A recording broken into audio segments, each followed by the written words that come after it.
नमस्कार दोस्तों। आज का मेरा ब्लॉग शुरू हो रहा है सुबह से। सुबह 5 बजे उठने के बाद फ्रेश होने के बाद मैं सबसे पहले बना रही हूँ चाय। और चाय बनाने के बाद खाने की तैयारी करूँगी और घर का सारा झाड़ू पोछा काम करूँगी। उसके बाद मुझे करनी है कुछ खास तैयारी। तो चलिए शुरू करते हैं। आज सुबह का काम शुरू करते हैं। चाय बनाने से पहले मैं अपने बेटे के लिए दूध गर्म करती हूँ। फिर उसी भगोनी में मैं अपने और अपने पति के लिए चाय बनाती हूँ।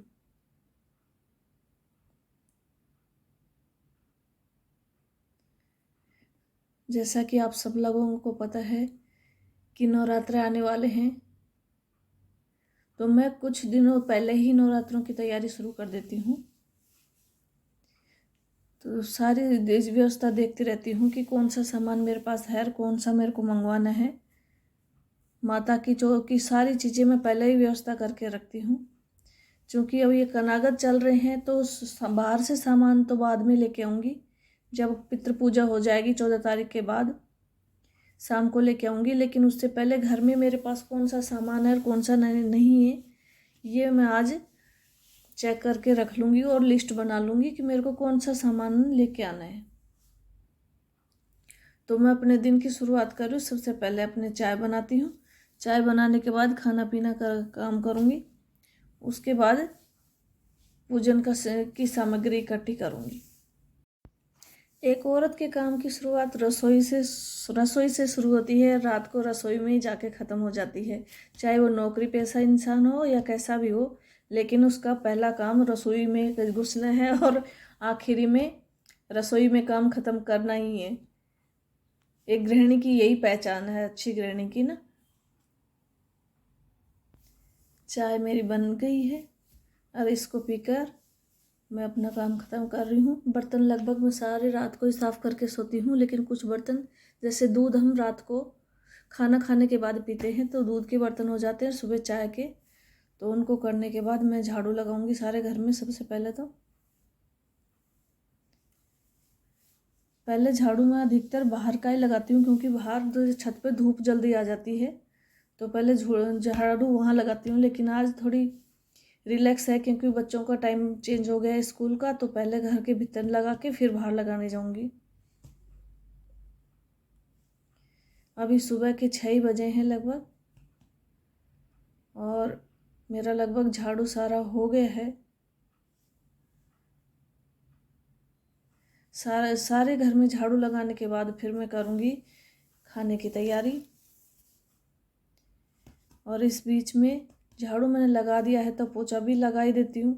झाड़ू पोछा करने के बाद मैं करूँगी खाने की तैयारी और खाना मैं जल्दी ख़त्म करके नहा के। और आज मेरे को कुछ खास काम करने हैं, क्योंकि त्यौहार आ रहे हैं तो त्यौहार की तैयारी तो पहले से शुरू हो जाती है। तो अब आ रहे हैं नवरात्रे से शुरुआत हो रही है त्योहारों की, तो मैं नवरात्रे करती हूँ तो इसकी पूरी व्यवस्था मैं पहले करूँगी। फ्रेंड्स, पूजन करते समय कुछ चीज़ों का बहुत ध्यान रखना बहुत ही ज़्यादा ज़रूरी होता है। जैसे कि नवरात्र में जो बोने और 9 दिन के बाद उन्हें विसर्जन करने की प्रथा देवी उपासना के साथ साथ मनुष्य के प्रकृति के प्रति समर्पण का प्रतीक भी है। नवरात्रे में जवारों के साथ की जाने वाली घट स्थापना की रीति का अपना अपना महत्व होता है और विधान होता है। तो मैं किस तरीके से क्या क्या करती हूँ ये मेरे आने वाले ब्लॉगों में भी आप देखेंगे।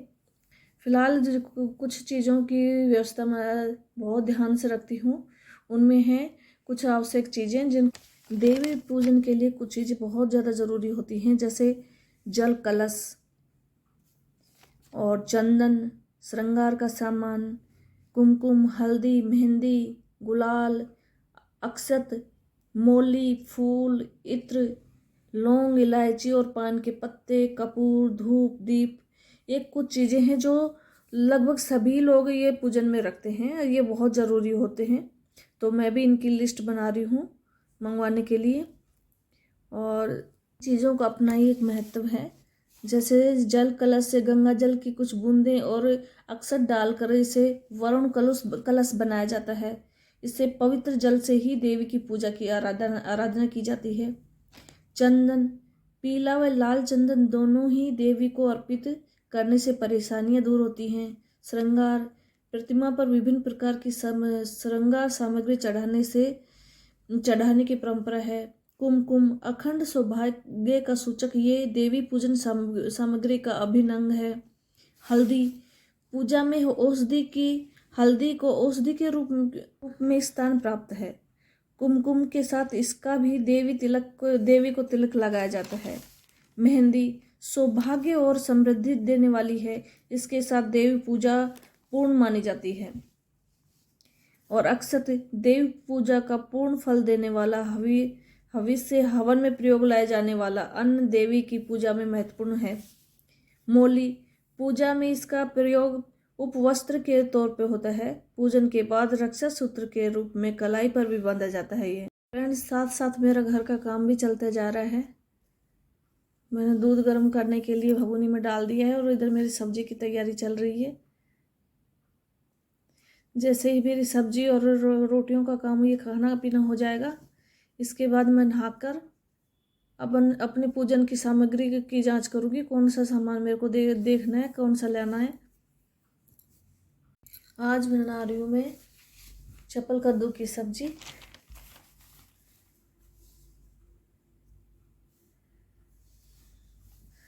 दोस्तों, क्या होता है ना कि एक गृहिणी का घर के अंदर काम करना कितनी कुशलता से उस काम को ख़त्म करती है, यही देखा जाता है। कितनी समझदारी से वो पूरे घर की व्यवस्था को रखती है।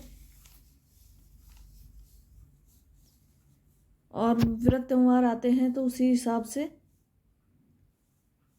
अब मेरे को ये सब्जियां बनाने के बाद कुछ चीज़ ऐसी भी करनी है, जैसे प्याज। आज तो मैं प्याज का छोंकन लगा रही हूँ, लेकिन अब नवरात्रों में प्याज लहसुन का छोंकन नहीं लगेगा, तो मैं उनको पहले ही उठा के ना साइड में रख दूँगी, ताकि ये मेरी पहुँच से दूर रहें। और 9 दिन तक फिर मैं प्याज और लहसुन का छोंक नहीं लगाऊंगी अपनी सब्जी में। तो ये पहले से ही कुछ चीज़ें हैं जो पहले से ही ध्यान रखनी चाहिए हमेशा, क्योंकि एकदम से हम जब व्रत या कोई ऐसा त्यौहार मनाते हैं तो फिर ये सारे काम एक साथ नहीं हो सकते। तो इन्हें धीरे धीरे करके ही इनको व्यवस्थित किया जाता है। तो मैं भी अपने जब त्यौहार, ये नवरात्रि का त्यौहार मनाती हूँ, तो लहसुन प्याज नहीं, हम व्रत में नहीं खाते, तो मैं इनको बिल्कुल हटा दूँगी। और अपने मंदिर की सफाई करूँगी। माता की चौकी, जहाँ मेरे को जिस जगह माता की चौकी बिठानी है वो जगह खाली करूँगी। और कुछ ऐसा सामान मैं हमेशा क्या करती हूँ कि अधिकतर कोई नया कपड़ा पहनना होता है तो मैं नवरात्रे में पहनती हूँ। अब ये अपनी अपनी वो हो जाती है, पता नहीं मेरे को भी कैसे ये आदत लग गई, तो अधिकतर मैं नया कपड़ा नवरात्रे में ही पहनना शुरू करती हूँ। इसके पीछे भी एक कहानी है। पहले मैं दिल्ली में रहती थी, वहाँ जॉब करती थी, तो जहाँ जिस मकान मालिक के यहाँ रहती थी, तो वो आंटी जी ना नवरात्रों के लिए अपने लिए थी 4-5 साड़ियाँ मंगवा के रखती थी। तो कहती थी कि नया कपड़ा नवरात्रों में पहनना चाहिए, साफ और शुद्ध धुले हुए। कोई ज़रूरी नहीं होता है कि ये हमेशा नए कपड़े पहनो, ये किसी की वो नहीं होती, लेकिन जो भी पहनो ना साफ पहनो। सब माता के पूजन में सफाई की बहुत ज़्यादा ज़रूरत होती है। मन के भाव देखती है माता, आपके पे ये नहीं देखती कि आपने नया कपड़ा पहना या कैसा पहना। लेकिन साफ सफाई तो अपने हाथ में ही होती है ना, वो तो अपन खुद ही कर सकते हैं। तो जब भी माता का पूजन करो, साफ सफाई का पूरा ध्यान रखो और अपने नहा धो के अपने आप को शुद्ध करके और फिर पूजन करो। भगवान भाव को देखता है, आपने कितना खर्च किया, क्या किया, ये कोई नहीं देखता। आपके अंदर भाव कैसे हैं, शुद्ध होने चाहिए। शुद्ध भाव से ही भगवान प्रसन्न होते हैं। और इस तरीके से मेरा खाना पीना नहाना धोना हो गया है। अब मैं आ गई हूँ मंदिर की तरफ, जहाँ मेरे को सारा सामान चेक करना है। और मैं अपना सारा सामान चेक करूँगी और एक लिस्ट भी बनाऊँगी मेरे को क्या क्या सामान चाहिए। और कुछ चीज़ें हैं जो बहुत ही ज़्यादा ज़रूरी होती हैं, जैसे आवश्यक क्या क्या वस्तुएं, जैसे जवारे बोते हैं तो मिट्टी के एक बड़े चौड़े पात्र की जरूरत होती है घट स्थापना के लिए। तो लकड़ी की चौकी, देवी की प्रतिमा या तस्वीर, ताम्र या मिट्टी का कलश, 5-7 आम के पत्ते, श्री गणेश के प्रतीक में सुपारी, मौली, अक्षत, श्रीफल की आवश्यकता होती है। स्थापना स्थल को शुद्ध करने के लिए गंगा जल या गाय के गोबर का प्रयोग कर सकते हैं। उपासक के लिए कुश का आसन हो तो बेहतर है। स्थापना स्थल में करें स्नान आदि करके जिस स्थान पर स्थापना करनी है वहाँ सबसे पहले नहा के जाएं और गाय के गोबर से लीपें और या गंगा जल का छिड़काव करें। फिर पूजन सामग्री एकत्रित कर लें और स्वयं को शुद्ध करें। स्थापना स्थल के केंद्र में स्वस्तिक का चिन्ह बनाएं, अक्षत से समर्पित करें और चौकी को स्थापित कर दें। चौकी के ऊपर लाल रंग का कपड़ा बिछाएं और उस पर देवी प्रतिमा या चित्र रखें और पास ही अक्षत लेकर सुपारी को मौली से बांधकर नीचे 1 रुपये का सिक्का रखते हुए भगवान गणेश के प्रतीक को स्थान दें। साथ ही अखंड ज्योत प्रज्वलित करें। नवरात्रों में जवारों के साथ सभी देवी देवताओं के स्वरूप कलश की भी स्थापना की जाती है। इसके लिए मिट्टी या तांबे का ही पात्र लें। ज्वारे के पास अक्षत रख घड़े में 1/3 जल भरकर स्थापित करें। घड़े के मुख पर आम के पत्ते रखें और उस पर श्रीफल रखें। यदि घड़े के मुख का आकार बड़ा हो तो उसे किसी बड़े पात्र थाली से ढककर उसमें अक्षत सहित श्रीफल रखें। श्रीफल का मुख आपकी ओर होना चाहिए। स्थापना के साथ देवी पूजन प्रारंभ करें। देवी की प्रतिमा, अक्षत, सुगंधित पुष्प श्रद्धानुसार भोग अर्पित करें। ठीक इसी विधि से कलश और जवारे का भी पूजन करें। यह प्रक्रिया 9 दिन तक समान होती रहेगी। तो इस तरीके से माता का पूजन करें। तो इन कुछ चीज़ों को ध्यान रखें माता का पूजन करने से पहले। और 15 तारीख को नवरात्र शुरू हो रहे हैं। मैं भी अपनी तैयारियों में बिजी हूँ। जहाँ मुझे माता की चौकी बिठानी है वो जगह लगभग मैंने खाली कर ली है और जो सामान मंगवाना है उसकी मैं बना लूँगी लिस्ट और ये मंगवाऊँगी मैं 14 तारीख को शाम को। और ये आज का मेरा ब्लॉग है। मिलते हैं अगले ब्लॉग में। अगर आपको मेरा ये ब्लॉग अच्छा लगा हो तो फ्रेंड्स मेरे चैनल को सब्सक्राइब करें, लाइक करें और शेयर करें और बेल आइकन को दबाएं जिससे ताकि मेरा अगला जो भी वीडियो आए आपके पास सबसे पहले नोटिफिकेशन आए। और प्लीज़ कमेंट्स भी करें और बताएं कि आपको मेरा ब्लॉग कैसा लगा और आप क्या देखना चाहते हैं ये भी बताएं। और जय माता दी, माता की पूजा करते रहें, नवरात्रे मनाते रहें। एक चीज़ मैं बताना भूल गई आपको, अखंड दीप की बाती को ठीक करते समय उसे खंडित होने का भय रहता है। तो ये एक छोटा सा दीपक साथ में जला के रखें क्योंकि भाई उसको चेंज करते टाइम हो सकता है कि वो एक दिया जल जाए तो कम से कम दूसरा तो जलता रहे।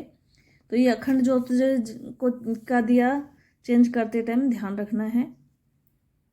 और ज्योत को लेकर आशंकित न हो। देवी और जवारों को नियमित पूजन प्रातः 9 बजे तक संपूर्ण कर लेनी चाहिए। और आरती और दीप प्रज्वलन सुबह शाम दोनों समय